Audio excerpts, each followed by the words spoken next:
All right, so here we go. Welcome to the BioIntegrity Lunch and Learn number 2. This is a bit of an experiment in progress. And we tried last week to do this on Facebook Live, and the interface has shifted, and so it became really difficult to do that. Today we're doing this on Zoom and recording so that we can post to Facebook later this afternoon, maybe some other places.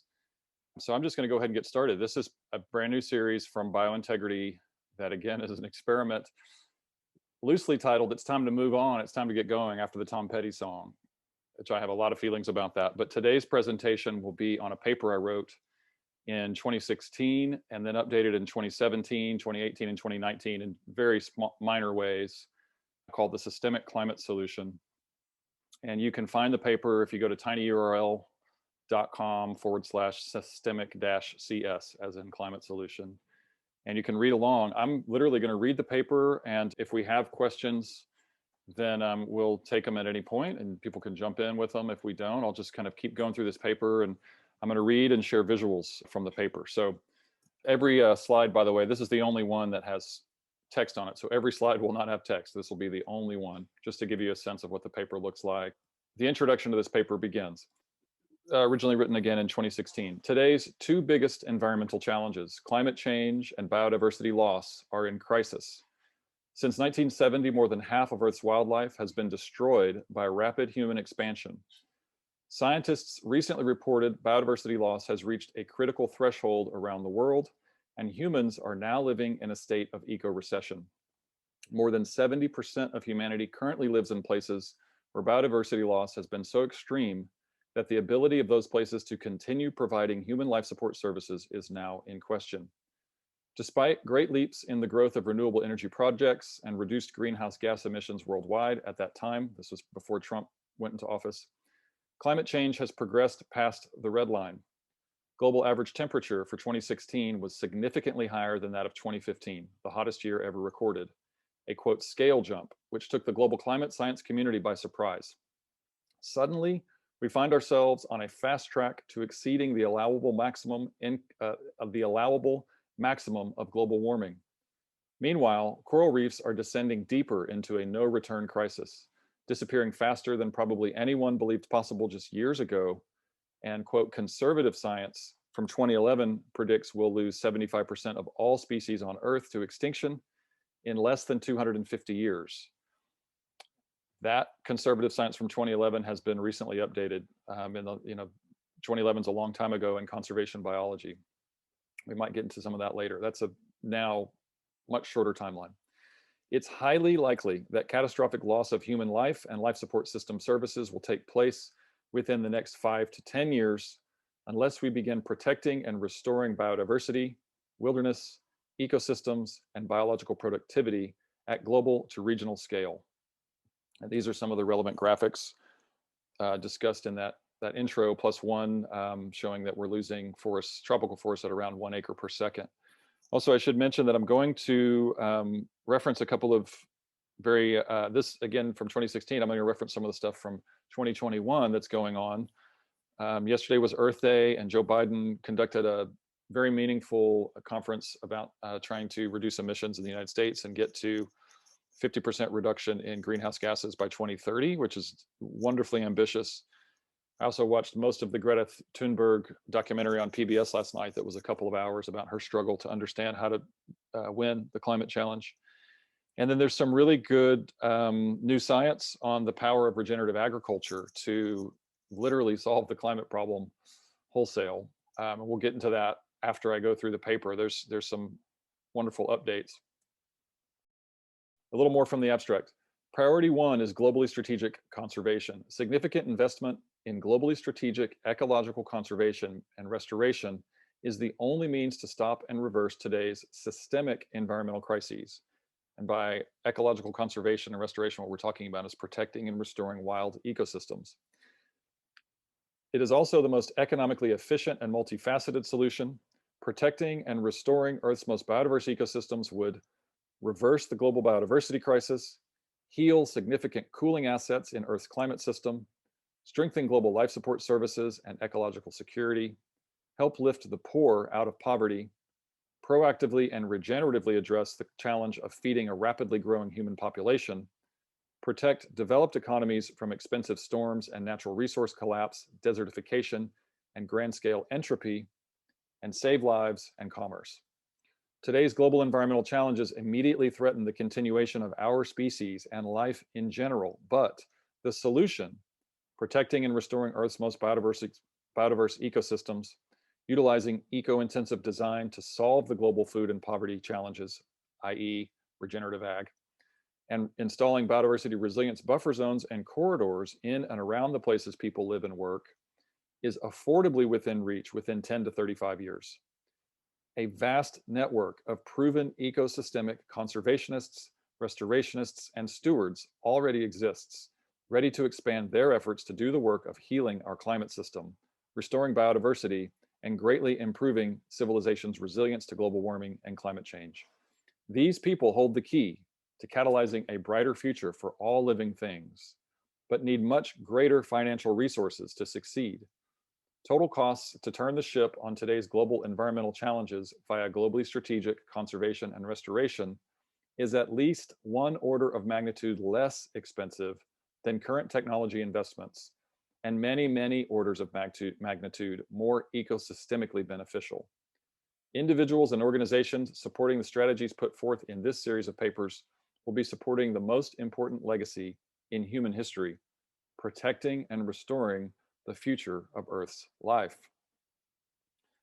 And this paper was originally part of a 3-part series, and I decided not to post parts 2 and 3.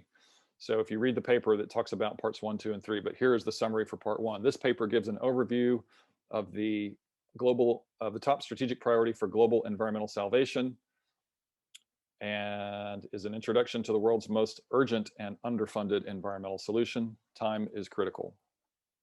Okay, so this is then split up into sort of 10 chapters. And chapter 1 is on the idea that, well, let me read through this table of contents really quick. You'll notice that items 1 through 9 all say tropical forests first. So what I'm going to do as I read through this paper is show you how tropical forests are the #1 globally strategic priority and why. And the titles will come back up in the slides as we go through.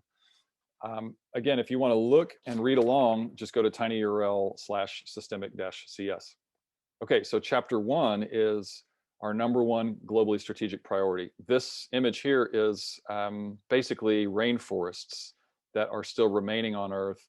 And to some degree, this indicates the intactness of what's there. It's not exactly correct, but this is more or less what we have in terms of functional rainforest right now. This is a map from probably 2014 or so, but this is gives you a good sense of the scale of tropical rainforest today. And the greater forest system is larger than this, and we'll be talking about the greater forest system. So our #1 globally strategic priority. Tropical forests, our most significant land-based ecosystems, not only hold the key to slowing global warming and reversing the biodiversity extinction crisis, they produce our greatest concentration of life support services compared to all other ecosystems. They contain the world's greatest concentration of indigenous and traditional human cultures. They hold enormous medicinal and food producing potential, and they are our most cost-efficient greenhouse gas reduction and storage investments, beating out any known technology. Tropical forests are fundamentally co-determinant in the following ways: global temperature regulation, global carbon absorption, global precipitation patterning, global solar heat absorption, global food production, and global biological productivity. These are basically all the things we really do have to survive. These ecosystems currently cover less than 5% of the Earth, contain half of Earth's biodiversity or more, filter 20 to 30% of all of Earth's fresh water, produce 20 to 30% of all of Earth's oxygen, are Earth's best tropical storm busters, as in hurricanes and major storm systems that affect the rest of the world, are Earth's largest land-based solar heat sink, are Earth's largest land-based greenhouse gas sink, are Earth's largest land-based carbon sequestration resource. They contain Earth's largest diversity of potent natural medicines, and they have the potential to reduce greenhouse gas emissions by up to 50% if restored. And we'll get into the details of this now as we go through these chapters. So that's the overview in chapter 1, very short chapters here. Each chapter is a paragraph. Chapter 2, Earth's most productive and multifaceted ecosystems, tropical forests. Earth's most productive, most multifaceted ecosystems are tropical forests. These living systems, along with oceans and ice caps, are for many reasons the most fundamental to the continuation of human life and economic progress on Earth. Tropical forests are the oldest living systems on our planet, fundamentally tied to the emergence of all of today's ocean and land-based life, and influential at global scale since long before the dinosaurs went extinct 65 million, actually 66 million years ago. Civilization emerged in part because of tropical forests' ongoing maintenance of Earth's temperate climate functions since about 10,000 BC. Solar, oceanic, and atmospheric interactions with tropical forests are more impactful to the well-being of our temperate climate system than those of any other land-based ecosystem. Incredibly, we have been destroying Earth's climax living systems at a rate of about 1 acre per second for the last several decades. Total destruction in the last 50 years appears to have reduced overall system size of tropical forests by at least 50%. Tropical forest capacity to create benefits and necessities for humanity and civilization has been even further reduced via ecosystem fragmentation and degradation, which many people say and has been shown is more or less complete already. And this is one of the main issues we have to address also, is reconnection and regrowth. Today, tropical forests' ability to maintain core functions of our temperate climate system is severely impaired and rapidly being further destroyed. But there is cause for hope. Investments to protect and restore tropical forests outperform emissions reduction technology investments, and I hope Greta is listening, by at least 1 order of magnitude, 10x, often 3 orders of magnitude or more, 1,000x, noted later in this paper, chapter 8. Protecting tropical forests is a cost-effective, emissions-reducing investment that also protects critical functions of Earth's temperate climate system and accomplishes a breathtakingly broader set of creative, constructive positives for the well-being of all life. And I should mention that when I wrote this paper, it was after about 1.5 years of intense research on the question, what's the #1 solution to climate and the biodiversity crisis? And I realized it was tropical forests for biodiversity early on, and then quickly caught on to the carbon aspects of tropical forests as well. And so this paper came after kind of getting the right idea and looking deeper and deeper into the details and recognizing that unlike technology, where you're basically talking about some new way to generate power that doesn't create emissions, the tropical forest paradigm gives you multiple benefits. You don't just get energy and 0 emissions and maybe some profit and jobs. You get 0 emissions plus all of the other things shown in this slide here, plus jobs and food. So, okay, moving on to chapter 3, Earth's most biodiverse ecosystems. Tropical forests stretch from coastlines and estuaries, which are the places where freshwater and saltwater meet on coastlines, to basins and mountaintops, and include moist and dry rainforests, lowland and montane forests, meaning mountain forests, coastal forests such as mangroves and peat swamps, and floodplain forests. When biologists look around our planet at all of its living systems, numerous studies have determined that the tropical forest system contains half or more of all biodiversity on Earth. This little area of the planet has 50% or more of all of the biodiversity on land and in water. Tropical forests include an enormous range of species: amphibians, arachnids, birds, fish, fungi, insects, mammals, microbial organisms, plants, reptiles. The list goes on. No other ecosystem comes close in total diversity.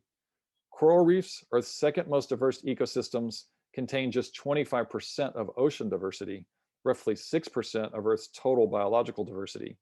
Tropical forests, again, contain half or more of all the biodiversity on our planet. Using the human body as a comparative analogy, tropical forests represent half of Earth's reproductive system. From a climate perspective, it is important to emphasize that all of Earth's ecological and climatological functions, such as creating food and oxygen, sequestering greenhouse gases, and maintaining a temperate climate, depend on robust biodiversity and biological productivity, and that can be found in the most concentrated fashion in tropical forests. All right, next chapter. Earth's most climate critical ecosystems. And what this graph shows is global biological and ecosystem productivity, which can also be called photosynthesis, and how that, in terms of the tropical forests, they influence the productivity of living systems everywhere else on Earth because of their ability to absorb heat, store greenhouse gases, and cycle moisture, and other things shown in this graph, which I'm going to read about. Tropical forests are also a significant factor in Earth's CO2 or carbon dioxide sequestration and storage, temperature regulation, rate of global warming. So that's what you're going to hear about for the next few minutes in this section, which is drawn out a little bit longer than the previous two. Okay, chapter 4, Earth's most climate critical ecosystems. Tropical forests are Earth's most interrelated ecosystems with regards to greenhouse gas emissions, global warming, climate change, and the functionality of our temperate climate system. Currently underappreciated, tropical forests account for roughly 25% of greenhouse gas emissions every year, greatly exceeding the USA's, as in the United States of America's, annual emissions, which are, at the time of the paper, about 18% of the global total. In addition to causing and consuming roughly a quarter of all greenhouse gas emissions on Earth, tropical forests provide 8 systemic functions, shown here in this graph, necessary to maintain our temperate global climate. Each of these functions is provided at global scale. Those functions are shown above. They are long-term greenhouse gas storage in the tree biomass, in the soils, in the fauna, as they say, the animals, the insects and the mammals and the amphibians and so forth. All of the vegetation, everything that's alive is carbon-based, and trees are generally about 50% carbon-based. So it's an enormous carbon storage device, the tropical forest. Also through precipitation cycling, which we'll talk about in just a moment, solar heat absorption, again in just a moment, storm busting in just a moment, wind patterning, greenhouse gas sequestration, planetary cooling, and global bio-eco productivity. All right, so then breaking this down a little bit, their influence on global emissions. Again, this is based off of basically 2016, where the science was in 2016. When we stop tropical deforestation, we will reduce global greenhouse gas emissions by 25 to 33% in the first year, and restoring the tropical forest system to its pre-1970 size before it was reduced by roughly 25 to 50%. Would reduce global greenhouse emissions up to 50% per year, year on year, over the next several decades, and maybe dozens of decades, as the forests regrow and restore themselves. It takes not so long for tropical forests to reestablish, but they can mature for centuries, potentially. Tropical forest ecosystems sequester and store about twice as much carbon dioxide as the next nearest forest system, the boreal forests, making tropical forests the largest land-based carbon sink on Earth. Carbon sink meaning like a bank where you store all your carbon.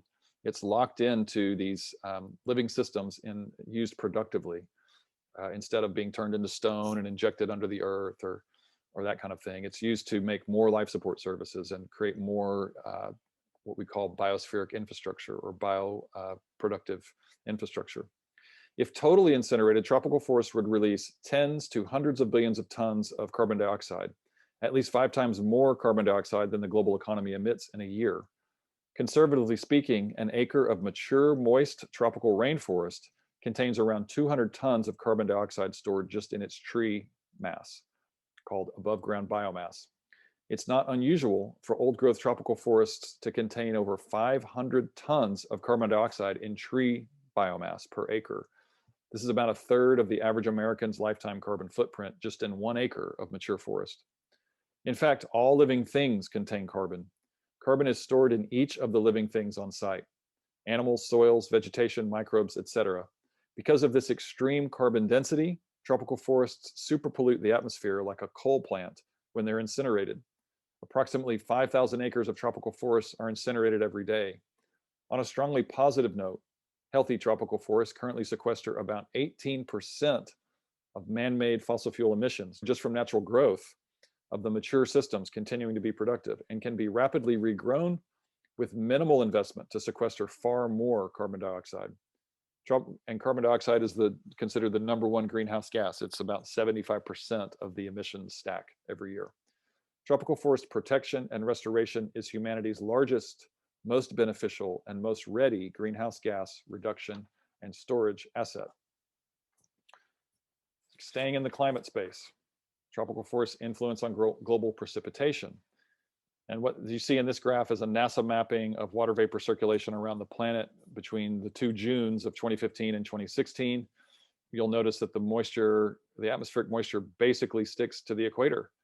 And it's very much tracking with the Amazon and the forests in Central Africa, the Congo, the forests in Central America above the Amazon, and the forests in Asia, south of China and south of India, which are Indonesian forests primarily, and New Guinean forests. So I'll talk about this. What does this mean? This moisture circulation around the equator that tracks with the tropical forests. Just as systemically important, tropical forests are central to Earth's atmospheric water vapor cycles, freshwater production, meaning filtration of fresh water that comes out of the sky, precipitation distribution all over the planet, rainfall all over the planet, and weather systems, because moisture is highly influential on weather. The daily water wicking of tropical trees moves water vapor atmospherically from east to west over the oceans and around our equator. And when I say water wicking, the term that I'm using now is moisture recycling. This cycling, perhaps best termed the tropical moisture conveyor belt, interacts with land, ocean, and atmospheric dynamics in global weather to affect and determine freshwater distribution all over the Earth, 24/7, year-round. Tropical forests are the only land-based ecosystem that exchanges water vapor and precipitation between the northern and southern hemispheres, meaning this tropical moisture conveyor belt that's moving and largely conditioned and described, or let me see, not described, determined by the footprint of the tropical forests. This movement affects the weather everywhere, all over the planet, including the droughts in California. So this is the only land-based ecosystem that does that, affects the weather in both hemispheres, thereby interacting with weather systems all over the planet and positioning tropical forest continuation as a global priority. Since before the beginning of civilization, tropical forests, polar ice, and global oceans have existed in a relatively steady state, exchanging moisture on a daily cyclical basis. These constitutional elements, in concert with global temperature, are foundational to Earth's otherwise variable atmospheric conditions and moisture exchanges. By co-determining the quality of moisture circulation around the equator, tropical forest ecosystems co-determine global rainfall patterning, global temperature, global hydrological health, the rate of global warming, global biological productivity, global weather, which means plant growth, global weather intensity, and global food and vegetation productivity, just to name a few things. No other land-based ecosystem has as much influence over precipitation events around the world. Destroying tropical forests disrupts our temperate climate system's virtuous precipitation cycles, causing moisture to atmospherically collect and transfer in unusual ways, and exacerbating catastrophic precipitation extremes locally, regionally, and globally. Extreme droughts and floods, blizzards and heat waves, tornadoes and hurricanes, these can all be connected to the recent demise of tropical forest ecosystems, not climate change so much as the change in the way atmospheric moisture is moving because of the way we have changed tropical forests and land-based ecosystems and vegetation on Earth. Restoring Earth's tropical forest system to its pre-1970 size offers our best shot at rapidly restoring these moisture cycles, these life-determining precipitation cycles, and bringing balance back to the currently disintegrated tropical moisture conveyor belt. And yet another facet is that this moisture movement actually cools the planet. Tropical forests are called the Earth's air conditioner by some scientists. So this is still talking about climate, their influence on global temperature. Furthermore, and I should say in this graphic, what you see on the left is how solar heat hits the planet. Obviously, the equator is closest to the sun, so it is the hottest, but you see the cool spots, and the image on the right are where the Amazon is, the Central American forests, the Central African forests, and so forth. Okay, furthermore, today's unprecedented tropical deforestation is not only destroying biodiversity and precipitation cycles where they are most concentrated and releasing enormous amounts of greenhouse gas emissions, it's removing Earth's last great heat sink, the forests themselves. Tropical forests are stationed across the hottest region of our planet, battered by intense sunlight on a daily basis, but 95 to 99.5% of the sunlight hitting a healthy tropical forest is absorbed into its layered canopy and vegetation, never reaching the forest floor. That light, that heat, and that energy are harvested by layers of on-site biodiversity to create myriad ecological and life support services for myriad creatures, including ourselves, at local to global scales on a year-round basis. Loss of tropical forest heat absorption, biodiversity, biological productivity, and moisture cycling greatly intensifies Earth's overall rate of global warming, desertification, and drought. This is kind of what was discussed last week. Analogizing tropical forests' global temperature regulating qualities to those of the human body, tropical forests act like sweat glands, the whole body cooling system, the hypothalamus, the whole body temperature homeostasis system, and hair and skin, the solar heat absorbers on our actual bodies. Without tropical forests, Earth will get a lot hotter a lot faster. But regrowing the tropical forest system offers our best shot at slowing global warming relative to any known proposed solution. So this, in light of that Greta documentary, she kind of walked away from her year on the road somewhat hopeful, but more so just sort of blown away by the size of the challenge of changing the energy infrastructure of the planet. And yet they didn't look seriously at any of the science on how tropical forests and other ecosystems affect the climate system. The whole discussion being on emissions is not even a realistic discussion about how to stop climate change and how to reverse global warming.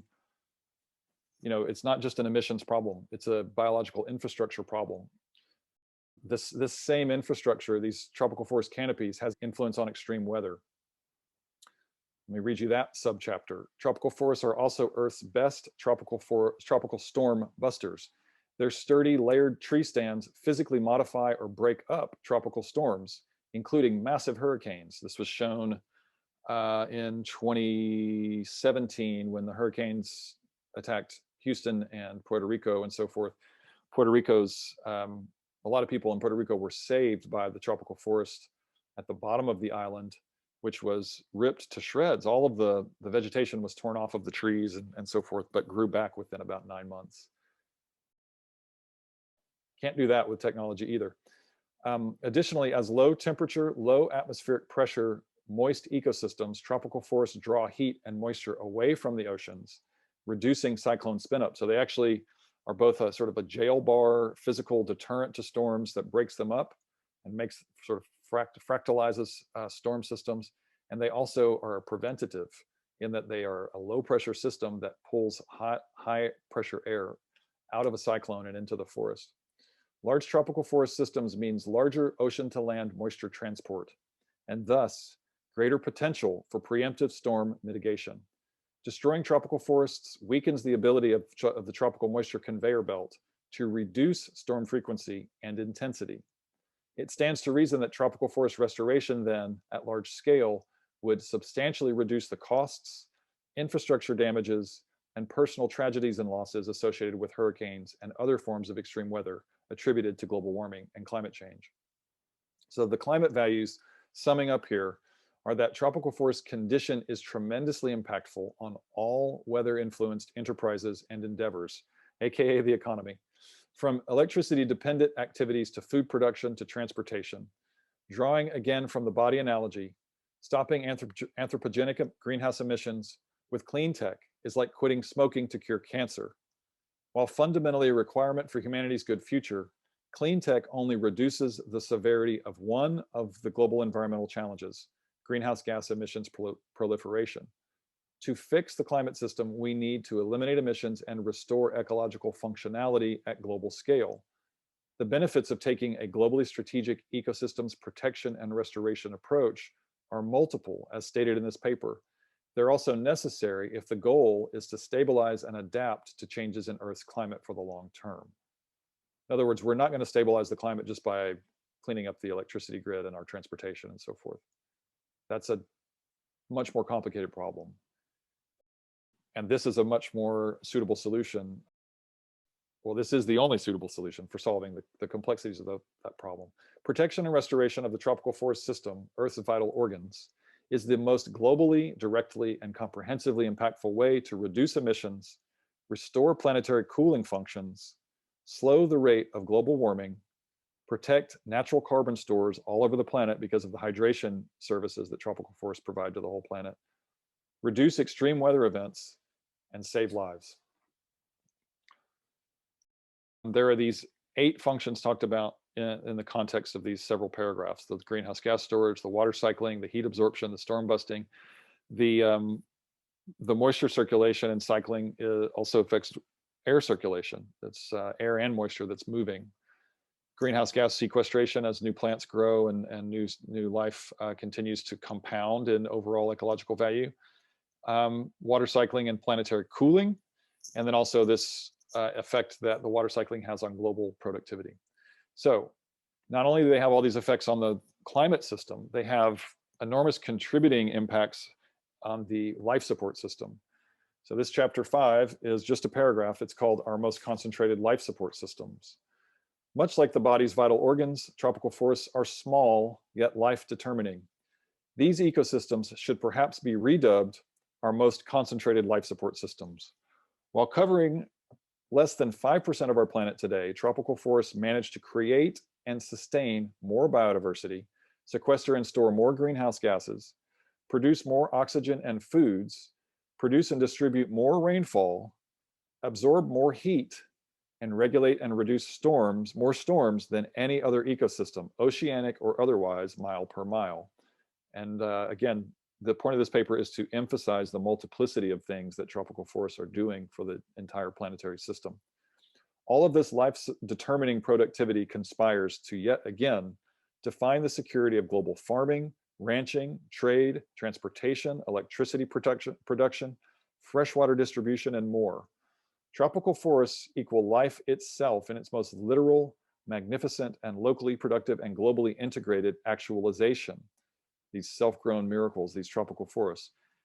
These super concentrated living systems rely on the undisturbed interactions of their mega diverse biology, from the soil bottoms to the tree tops, to generate life support services and favorable weather for all on Earth.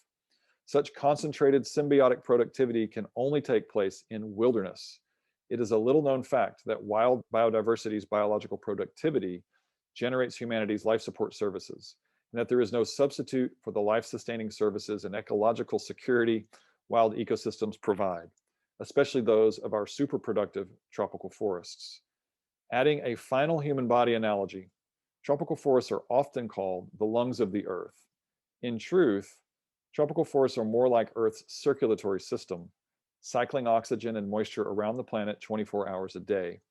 They're more powerful than lungs. They're more powerful than lungs. They're more powerful than lungs. They have life-giving power. They produce and distribute oxygen and fresh water. They produce it and distribute it, as much as 30% of Earth's annual supply. And it just blows me away that this is not known and more of a priority. Okay, and then moving it into a more directly human dimension of the tropical forest's importance. They are our most culturally and historically rich ecosystems. This is chapter 6.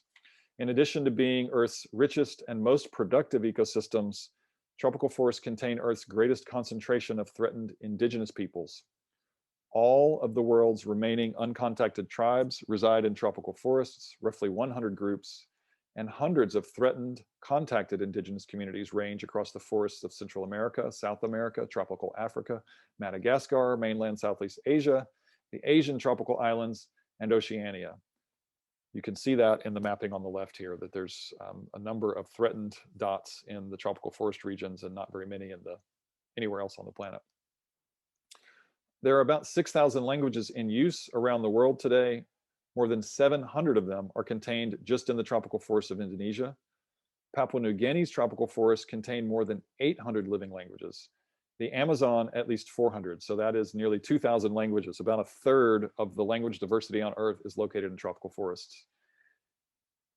In other words, well more than 30% of the world's living languages resides in tropical forests. Tropical forests are a cultural treasure trove. On top of that, all of our genetic forebears, the primates, they live in the trees in tropical forests, including our closest genetic relative, the bonobo, which is, of course, one of the two chimpanzee species, which was categorized as an endangered species for the first time just 20 years ago after millions of years of existence. Because of rapid large-scale tropical deforestation, degradation and fragmentation, resource depletion, these cultures and most of our biological predecessors are suddenly threatened with very near-term extinction. But here again is cause for hope. Studies show the most successful tropical forest conservation comes from grassroots-based collaboration with autonomous indigenous forest communities, the people who live in these forests and have for so long. Community-based development, which is to say helping native tropical forest communities secure occupation rights to their ancestral lands, and then providing support for long-term protection of them and their forests, these people and their forests, as well as for the modernizations their community desires, such as plumbing and education and regenerative food production. This method, community-based development, is the most successful and enduring conservation technique to date. No one cares for an ecosystem better than the people who literally call it home. And the world's indigenous peoples have certainly earned the title, quote, the sustainable peoples, over their many millennia of existence in tropical forests. The most reliable method for protecting the future of Earth's temperate climate system, global life support functions, and biodiversity is to invest as fast as possible in securing land occupation rights for tropical forest peoples. It is not technology. Technology is going to have to be there too, but it is not the number one solution to what we need. It is empowerment of indigenous peoples who will commit to ongoing stewardship of their ancestral homes. A 2008 study identifies conservation of indigenous tropical forest communities as a means of reducing greenhouse gas emissions that is roughly 1,000 times, 3 orders of magnitude, less expensive than government-led efforts and far more effective over the long term. Moving on to chapter 7, more powerful than technology. And this kind of blends in with chapter 8. I call tropical forests the cleanest technology. This is a comparison between tropical forests and technology. Solar panels utilize the sun to make emissions-free electricity. Tropical forests utilize the sun to absorb greenhouse emissions, make and feed life, maintain our temperate climate system, and produce about a quarter of our life support services at planetary scale. Tropical forests' solar-powered, multifaceted, endlessly creative productivity is the stuff nanotechnologists dream of. While expanding technology is clearly of paramount importance to the future of humanity, protecting and restoring our most concentrated life support systems is a remarkably more beneficial and cost-effective environmental solution. Protecting old-growth tropical forests, Earth's biological supersystems, typically keeps hundreds more tons of CO2 out of the atmosphere per dollar invested than current clean energy generation technology. But protecting these forests isn't just a less expensive way to reduce greenhouse gas emissions. Where clean tech creates highly valuable intrinsic benefits, such as jobs and profits, tropical forest conservation continues the biological productivity of our planet's most concentrated life support systems. Where clean tech powers modern essentials like the internet, refrigeration, and transportation, tropical forest conservation prevents millions of species deaths, reduces extreme weather, and radically slows the extinction crisis threatening our future today. While emissions reductions technologies provide one great environmental benefit and several very meaningful social benefits, protecting and restoring the biological integrity of tropical forests provides a much bigger quantity and range of environmental and social returns. Number one, radical reduction of greenhouse emissions. Number two, large-scale extinction prevention. I know I'm repeating what I already said in the paper, but it's important because it's so amazing. It's multifacetedness. Number three, protection and strengthening of the biodiversity and biological productivity responsible for producing our life support services. Number four, protecting and strengthening global temperature regulation. Number five, protecting and expanding Earth's biggest land-based heat sink. Number 6, protecting and restoring global precipitation cycles. Number 7, continuing global trade wind patterns. And number 8, protecting and strengthening these forest abilities to physically break down storm systems before they leave the tropics and do damage in the United States or anywhere else. Tropical forest conservation and reforestation also creates jobs, protects and strengthens global food production, protects and strengthens Earth's greatest store of natural medicines, and often involves the empowerment of irreplaceable indigenous and rural communities. Protecting and restoring tropical forests is not a solution to the climate crisis. It's the most powerful, most systemic solution, a far less expensive way to reduce global emissions than any known technology that slows global warming, literally, strengthens life support services, literally, protects threatened species, communities, and ecosystems, literally, and often reverses injustices. With tropical forest restoration and protection, these benefits all come from the same investment, the same dollar. Tropical forest conservation and restoration is a more powerful way to reduce global warming emissions than clean tech because it returns more economic efficiency and more concentrated and more essential life-determining environmental benefits. And so the images in this slide actually pertain to the next chapter, chapter 8, less expensive than technology. And what you'll see is I did a comparison of a World Bank investment for $2.3 billion and the amount of emissions it would reduce over its lifetime versus a investment in tropical forests of just $12 million. Our most potent strategy for fighting climate change and saving biodiversity costs the least. Here are 2 examples. More examples are shown in the addendum to this paper. A 2015 survey of 20 of the most urgent tropical forest conservation projects showed that for approximately $12 million, a donor could have funded protection of billions to trillions of microbial species, hundreds of thousands of insect species, more than 65,000 plant and animal species, more than 250 indigenous communities, that's over 53,000 people, more than 11 million acres of life essential ecosystems in 13 countries, more than 9 million tons of annual greenhouse sequestration, which is equivalent to taking 2 million cars, more than 2 million cars off the road for life, and more than 2 billion tons of carbon that's already stored in the trees themselves.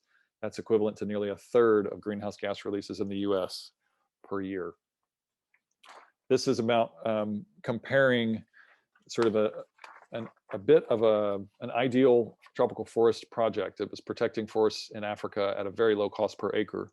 The cost per acre can range from 25 cents an acre up to, of course, $25,000 an acre, depending on literally where the real estate is. But this low-hanging fruit, as it's called, the least expensive ecosystems are often in the least developed regions of the planet. So the irony is that you can make the biggest difference by spending the least amount of money in the right place on protecting wild tropical forests. So here's what the comparison is coming from. In fiscal year 2015, the World Bank's International Finance Corporation, the IFC, loaned out $2.3 billion to install a wind project in Africa and reduce greenhouse gas emissions by approximately 10.6 million tons a year. The World Bank's investment will keep roughly 250 million tons of greenhouse gases out of the atmosphere over the next 25 years.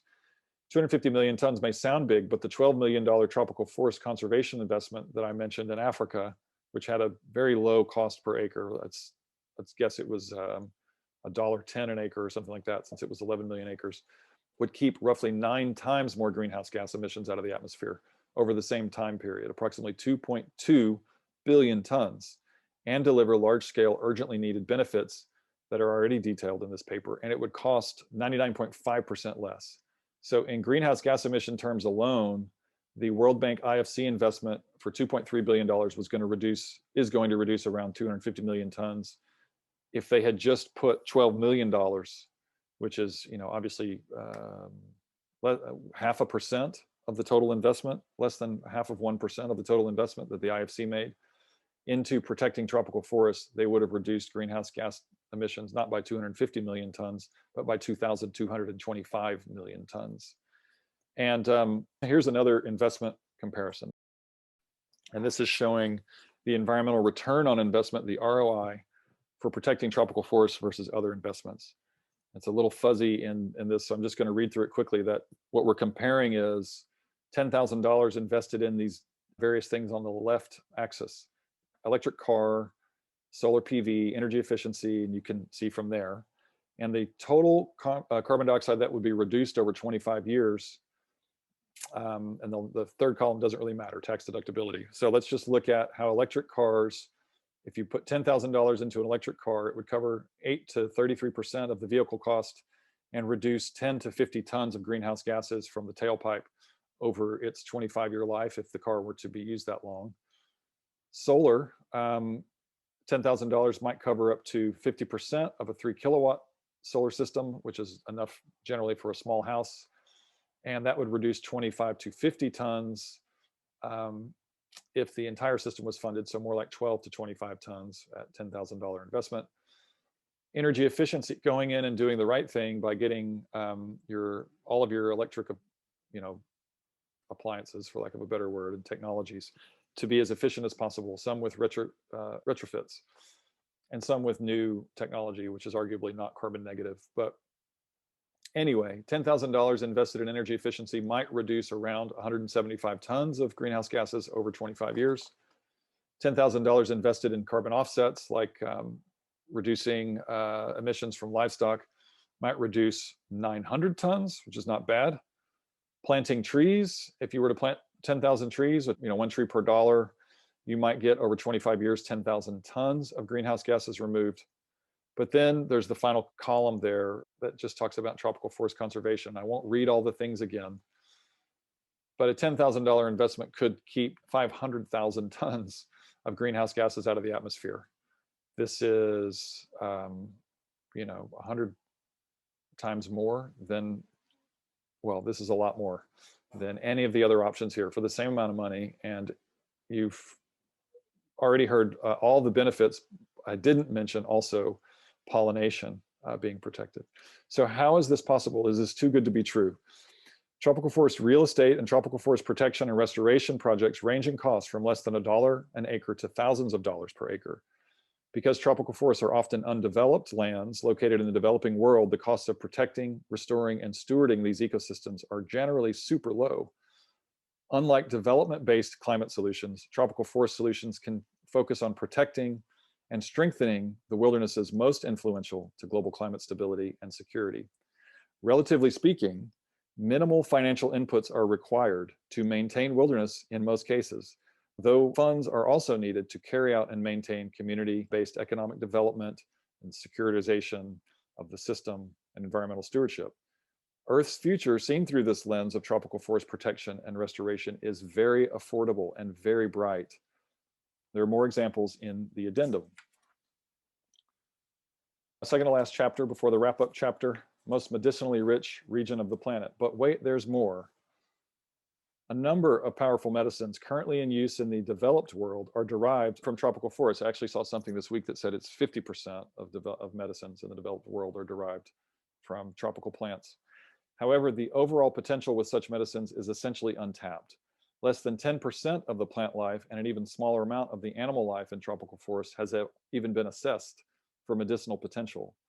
Tropical remedies that are already being used in the developed world today include effective treatments for arthritis, bronchitis, cancers, candida, colds, cramps, depression, diabetes, digestion problems, dysentery, headaches, hunger, immunity deficiencies, impotence, insomnia, gallstones, liver ailments, low energy, malaria, pain, PMS, emotional problems, and more. The plant Madagascar, this is an example, the plant Madagascar periwinkle has already prevented more than 100,000 leukemia deaths in United States children and proven to be effective in treating glaucoma, Hodgkin's and non-Hodgkin's lymphomas, neuroblastoma, advanced carcinoma, and sarcoma, all from one plant. The active chemicals in this plant are too cost prohibitive to reproduce synthetically. More than 2/3 of Earth's plant species are believed to be living in tropical forests. Think of all the cures that await us. Tropical forest medicinal knowledge is an untapped resource too. Let me read that sentence one more time. Tropical forest medicinal knowledge is an untapped resource too. The first indigenous medicinal encyclopedia was published in 2015 by the Matsis tribe. It contains over 500 pages of information. An equally large volume 2 is nearly complete. It has since been released. In 1995, The monetary value of undiscovered medicines in tropical forests was estimated to be well over $100 billion. Obviously, it's significantly larger than that. There is a huge opportunity for humanity, for healthcare, for science, for the health industries, and for the future of curing human diseases if we protect and restore tropical forests. And now on to the wrap-up chapter here. A few more paragraphs. Turning the ship. No other proposed environmental solution provides the quantity, quality, diversity, and scale of benefits to humanity as the tropical forest solution. Indeed, the only actionable tool we can employ to address today's catastrophically warming climate in a systemically beneficial manner is to protect and restore the integrity of tropical forests. Restoring these systems can provide, quote, half the climate solution in emissions reduction, plus the even greater and more urgently needed restoration of key temperate climate system functions. The emissions reduction benefits of tropical forest restoration alone should make it a first-order priority, but so should the global precipitation cycling and heat sink benefits detailed in this paper.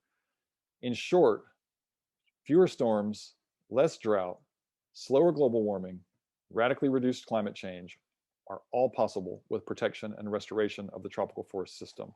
Technology cannot provide these solutions. The fastest way to reduce the most emissions, save the most species, heal our climate system, protect the most cultures, protect the most human beings and business, and strengthen global life support services at the greatest possible scale is to protect and restore the wilderness of tropical forests. Time is not on our side. Though foundational to Earth's temperate climate system since before the dawn of civilization, the last 50 years of humanity's expansion has reduced this system in total size approximately 50%. Worse, we have simultaneously fragmented, degraded, warmed, and polluted most of what remains. If tropical forests were a vital organ, they would be hanging on. With less than half of civilization's historical tropical forest system currently functioning, less than 20% of its old-growth tropical forests still intact, and deforestation destroying about 80,000 acres of tropical forests every day, the system is barreling into crisis. It is truly now or never for tropical forests. And since writing this paper, things have gotten worse for tropical forests. How do we do it? How do we get started protecting and restoring Earth's tropical forest system in mass in perpetuity? This work must be done at global scale. Who can handle that? As mentioned in the abstract, or abstract as I normally say, there are thousands of accomplished professionals and on-the-ground forest stewardship experts, indigenous and rural people, working to protect and restore tropical forests today. They are terribly underfunded. We need something like $50 billion more every year to go to this effort. Those who can should immediately invest in large-scale expansion of the nonprofit and indigenous organizations that excel at community-based tropical forest conservation, protection, restoration, justice, and ongoing stewardship. This is where the foundation for an ongoing economy of tropical forest stewardship should be built. These groups tend to have well-established track records, exceptional transparency, exemplary fiscal efficiency, and inspiring missions. For anyone looking to make a world-saving difference, these are the organizations to support the tropical conservation and community-based organizations. Why should we expand the stewardship sector? While there are complementary movements to scale up tropical forest conservation by federal governments and carbon markets, these schemes are unlikely to come online at scale for at least 5 more years, and now it's been 5 years since I wrote that. It's not soon enough, and even then, the goal of such a program is merely to reduce tropical deforestation and degradation, not stop it and restore system functionality. Given current rates of global warming, extinction, biodiversity loss, deforestation, ecosystem entropy, and quote, eco-recession, a bold solution must be enacted today. Systemic tropical forest restoration, led by the world's existing nonprofit and indigenous organizations, is the closest thing we have to a silver bullet solution to the climate change and global species loss crises, and it can be ramped up immediately. Our future can be saved. Earth's biological core can be protected, strengthened, and restored. That's its nature to do that on its own. Numerous capable groups and organizations stand ready for more support. The forest systems themselves are quick to heal. Protected rainforest areas often regrow in closed canopy forests with minimal to zero care in 3 to 5 years. If we are successful, imagine a clean energy future with restored tropical forests, vast wild forest systems managed by indigenous and conservationist caretakers, tropical cities and towns integrated with reforested wildlife corridors stretching across nations, connecting forested areas from less than an acre small across fields and wide open spaces to millions of acres large, tropical rivers that run clean and wild, half of Earth's biodiversity protected in perpetuity, the rate of global warming radically slowed, the recent uptick in drought events all over the earth radically reduced, and since then since writing this, wildfire events. Carbon uptake and acidification pressures on coral reefs and global oceans reduced. Global warming pressures on coral reefs reduced. Extreme weather occurrences radically reduced. Global air quality radically improved. Global hydrological systems more reliable and more secure. Global farming, ranching, and food production businesses and commodities production more secure. A net zero emissions global economy.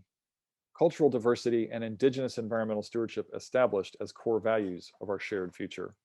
A rich, lush, tropical forests, not a rich, just rich, lush, tropical forests absorbing up to half of all greenhouse gas emissions every year for our enjoyment, research, sustenance, balance, economic sustainability, environmental sustainability, and health.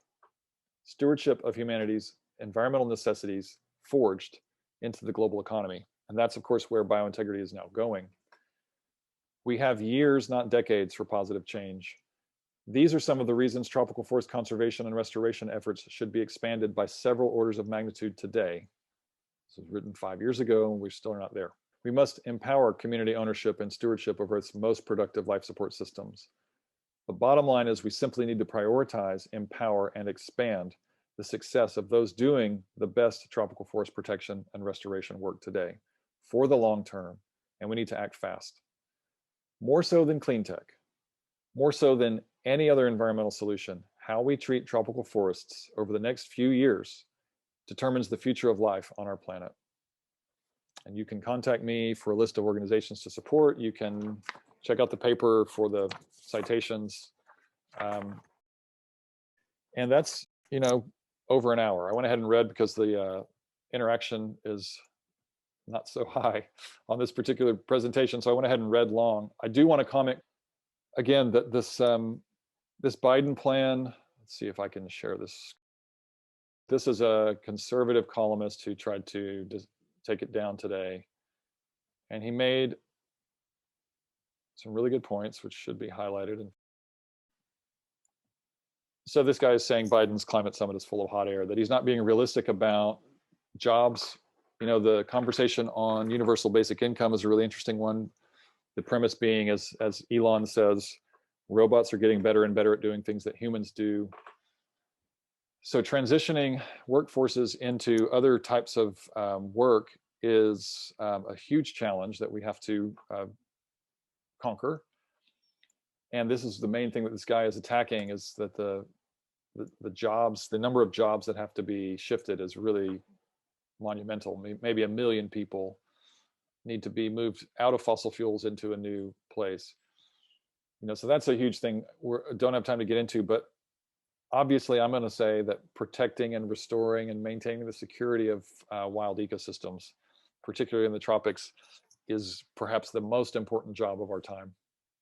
And then creating regenerative agriculture and transitioning the agricultural and pasture production systems into regenerative systems could be argued as the second most important thing. I also want to highlight, I'm not trying to ruffle any feathers to anyone listening, but trying to switch everything from a fossil-based economy to a battery-based economy is probably a very bad idea once we scale it up, once we take it bigger than we are now, which is obviously about to happen. But where do we get the stuff for our cell phones, for our cell phone batteries and all the other batteries on Earth? And long story short is through mining, and that destroys the biological integrity of the planet.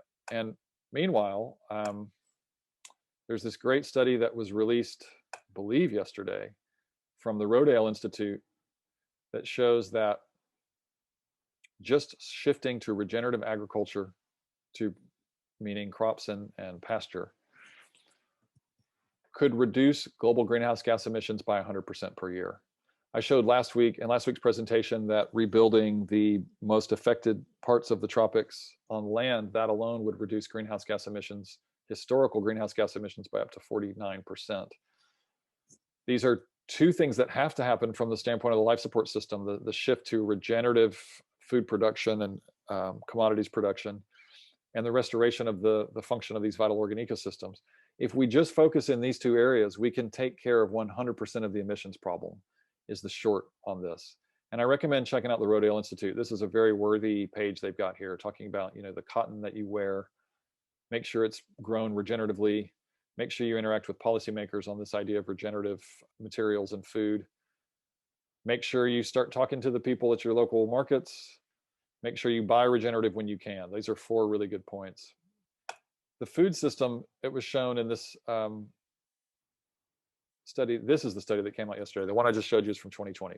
But this study shows that in 2015, the agricultural and pasture industries, or cropping and pasture industries, produced somewhere in the range of 1/3 of all greenhouse gas emissions. They're connected to that. So we cut emissions and we absorb emissions and we restore biological functionality to our planet by focusing on the biosphere, by focusing on regenerative food production, and we need to focus on regenerative waste also. That's another presentation. Why is a green economy needed to stop deforestation? Well, primarily because we're in this crisis moment. The Amazon they're saying, is on the brink of an irreversible tipping point. Recent science shows that tipping point has already been engaged, that the Amazon is now starting to be incapable of absorbing enough carbon per year to be a net positive carbon sink. That's not to say it's failing. That's to say that the problem for the Amazon is bigger than the solution that it can provide. And then again, I mentioned Greta. You know, she's so convincing and amazing and good at what she's doing, but there doesn't seem to be, in the movement that I hail from, the kind of climate activists and environmentalist world, there doesn't seem to be awareness of this necessity of going back to ecosystems and wildernesses, but also the enormous benefits and rewards. And that's why I have a nonprofit called BioIntegrity. And that's why I presented this paper today. It's the biggest, most central solution. It's not the only solution by any means, but without this solution, I don't think the other solutions will carry us very far. So this is the systemic climate solution. You can help by following BioIntegrity, my nonprofit. You can email me questions anytime. You can certainly help by donating to the nonprofit. You can literally take action by going to BioIntegrity's solutions page, which recommends these extremely inexpensive tropical forest protection projects. And you can read more again at tinyurls/systemic-cs. Thank you very much for checking out this presentation. Thank you for being here. Biointegrity.net is where you can find my nonprofit. And hope you have a great day. Let's do this.